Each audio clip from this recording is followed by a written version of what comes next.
एरोडासिस है ना, ठीक है। तो अगर डिप्लॉयड होगा तो किसी भी क्रोमोसोम के 2 सेट होंगे ना। मान लो A1 हो गया ऊपर वाला, A2 हो गया, ठीक है। या फिर ऐसे समझ लो कि डबल स्टैंडर्ड DNA हो गई है, ठीक है। मान लो, ठीक है, एक स्टैंड में यहाँ पे एक जगह TDNA इंसर्शन हो गया, ठीक। चाहे वो एक्सोनिक हो चाहे वो इंट्रोनिक, कुछ भी कोई भी रीज़न हो, ठीक है। एक में हो गया, ठीक है। और जो होमोजाइगस म्यूटेंट होते हैं उनमें दोनों लोकस पे जो है, क्योंकि बाद में ये इसका रेप्लिकेशन होगा, तो होमोलॉगस में क्या होगा कि दोनों सेट्स आप TDNA जो है प्रेजेंट रहेंगे, तब जाके इसको आप होमोजाइगस म्यूटेंट बोलोगे, ठीक है। अब कंडीशन ये आती है कि अपने प्लांट को चेक कैसे HZ करें। तो हेटेरोजाइगस होता है ना, HM होता है। हाँ, अच्छा, होमोजाइगस, ठीक है। अब ये बताओ कि कैसे पता करोगे कि तुम्हारा जो प्लांट है वो होमोजाइगस है या हेटेरोजाइगस है या फिर TDNA इसमें है कि नहीं, ठीक है। उसके लिए करते क्या है, सपोज अभी हम एक ही स्ट्रैंड की बात कर रहे हैं, ठीक है। एक स्ट्रैंड हो गया, इसमें एक जगह पे यहाँ पे TDNA इंसर्शन हो गया, ठीक। ये मान लो तुम्हारा TDNA है, ठीक है। TDNA हो गया। अब तुम क्या करोगे, सबसे पहले पता करोगे कि जो तुम्हारा टेयर है, टेयर TAI है, ठीक है।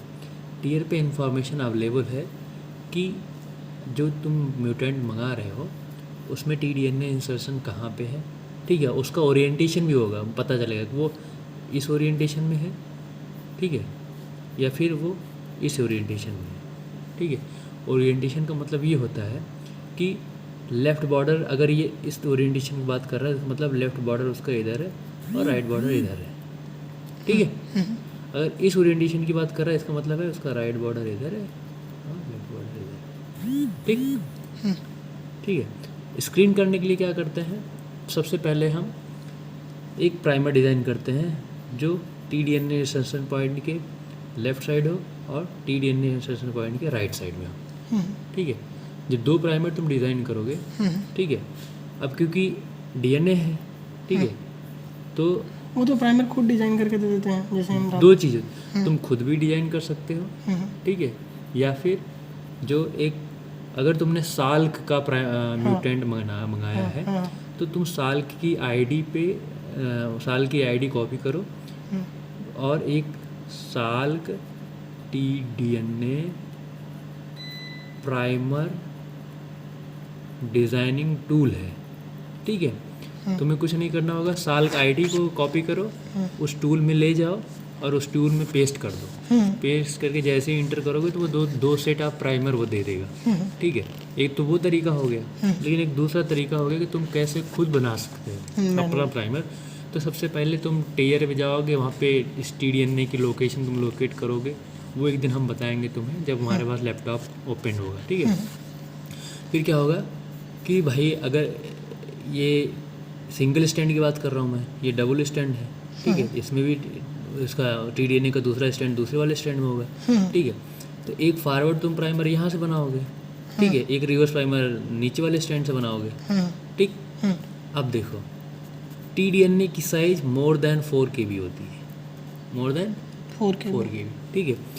और तुम ऐसा प्राइमर डिज़ाइन करोगे, ठीक है। मान लो ये नॉर्मल, इसी का एक नॉर्मल कॉपी मान लो यहाँ पे है, ठीक है। और प्राइमर डिजाइनिंग साइट ये और ये है, और इनकी बीच की दूरी मान लो 1100 बेस पेयर है या कुछ भी हो सकती है। तुम्हें पता है कि जब यहाँ पे कोई TDNA नहीं है उस समय इन दोनों प्राइमर कॉम्बिनेशन से एक बैंड आएगा, मान लो जिसकी साइज 1100 बेस पेयर है, ठीक। लेकिन अब मान लो तुम्हें पता है कि यहाँ से और यहाँ से प्राइमर डिज़ाइन कियोगे तो एक डिजायर्ड बैंड का साइज आएगा जो तुम्हें पता है कितना आएगा, ठीक है। लेकिन जब इन दोनों प्राइमर के बीच में ये 4 KB या मोर देन 4 KB का जब TDNA इंसर्ट हो जाएगा, ठीक है, तब जब इस दोनों कॉम्बिनेशन से PCR लगाओगे, ठीक है, क्योंकि तुम्हें पता है 1100 बेस पेयर के लिए तुम्हें मैक्सिमम 1 मिनट का जो है एक्सटेंशन टाइम देना पड़ेगा, ठीक है। लेकिन अगर 4 KB आ जाएगा तो वो 1 मिनट में एम्पलीफाई नहीं हो पाएगा, तो इस कंडीशन में तुम्हारा बैंड नहीं आएगा, ठीक है। अगर ये दोनों सेट्स ऑफ क्रोमोसोम, मतलब जो इसका होमोलॉगस क्रोमोसोम है, मतलब सेकंड सेट ऑफ क्रोमोसोम है, अगर उसमें भी इंसर्शन हुआ होगा और मतलब दोनों में अगर इंसर्शन हुआ होगा तो उस कंडीशन में कोई बैंड नहीं आएगा। लेकिन एक में हुआ होगा, एक सेट में, दूसरे सेट में नहीं हुआ होगा, ठीक है। ये एक सेट हुआ जिसमें टीडीएनए था, लेकिन जो दूसरा सेट है तुम्हारा क्रोमोसोम का, इसमें नहीं था। इस केस में क्या होगा, बैंड आ जाएगा, ठीक है। तुम इस पीसीआर से ये नहीं बता पाओगे कि अगर बैंड आया तो वो होमोजाइगस है या हेटेरोजाइगस है, ये भी नहीं बता पाओगे। उसको बताने के लिए एक सेट और पीसीआर का लगाना पड़ता है।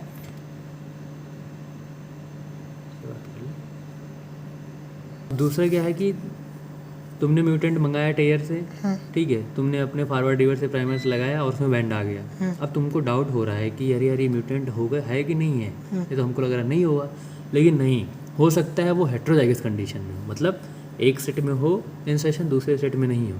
अब दूसरे सेट में है कि नहीं है कैसे चेक करोगे? उसको चेक करने के लिए क्या करते हैं, पहले तो ओरिएंटेशन आपको पता होनी चाहिए, ठीक है। अब मान लो ये इस ओरिएंटेशन में है, ठीक है, इसका लेफ्ट बॉर्डर इधर है और राइट बॉर्डर इधर है, ठीक है।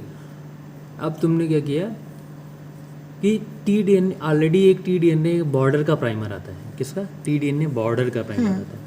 एक तुमने बॉर्डर प्राइमर लिया जिसको बोलते हैं एलबी, मतलब 3 अलग अलग तरीके के बॉर्डर प्राइमर्स हैं। तो एक LB.3 करके है जो मोस्टली लोग यूज़ करते हैं, बोलते हैं ये सबसे ज़्यादा अच्छा है, ठीक है। तो इस प्राइमर को लिया, एज ए फॉरवर्ड की तरह काम करेगा यहाँ पे, अगर वो इस डायरेक्शन में है, इस तरीके से है, ठीक है। इसे हम लोग टीडीएनए प्राइमर करते हैं, ठीक है, टीडीएनए प्राइमर करते हैं। टीडीएनए प्राइमर यहाँ से बना हुआ होता है। फिर तुमने क्या किया, जीन का रिवर्स प्राइमर, जो ये रिवर्स प्राइमर तुम्हें मिला, इस रिवर्स प्राइमर को तुम ले लोगे। तो इनकी बीच की दूरी जो है 400 से लेके, ठीक है, 700 तक की होती है। अलग अलग म्यूटेंट में अलग अलग होती है, लेकिन मैक्सिमम 700 तक होती है, 750 तक होती है, ठीक है। जब इन दोनों कॉम्बिनेशन से तुम लगाओगे, अगर बैंड आ गया तो तुम तुरंत समझ जाओ, देखो इससे भी बैंड आ रहा था, इससे भी बैंड आ रहा था, इसका मतलब क्या है, वो ये वाली कंडीशन है, हेटेरोजाइगस कंडीशन है। हेटेरोजाइगस कंडीशन क्यों हुई? क्योंकि जो तुमने पीसीआर 1100 आया था वो इसके और इसके एम्पलीफिकेशन से आया था, और जो ये 700 का आया वो इसके और इसके एम्पलीफिकेशन से आ गया 700, ठीक है। वो इस यहाँ पे नहीं बैंड करेगा, नॉर्मल वाले पे, एब नॉर्मल वाले जिसमें इंसर्शन हुआ है। इससे क्या पता चल जाएगा कि ये हेटेरोजाइगस कंडीशन है, हेटेरोजाइगस म्यूटेंट है। अगर वो होमोजाइगस म्यूटेंट होगा तो सिर्फ इस कॉम्बिनेशन से और इस कॉम्बिनेशन से पीसीआर आएगा, इस कॉम्बिनेशन से पीसीआर नहीं आएगा।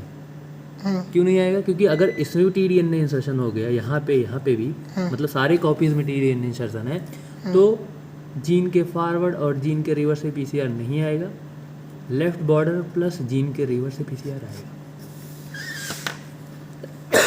लेफ्ट ये नहीं समझे, लास्ट वाला जो पॉइंट नहीं समझे। जो बॉर्डर प्राइमर है, बॉर्डर प्राइमर से पीसीआर और जीन के रिवर्स से बैंड्स आएंगे, वो देखो 750 या 700 के आसपास इसका बैंड होगा।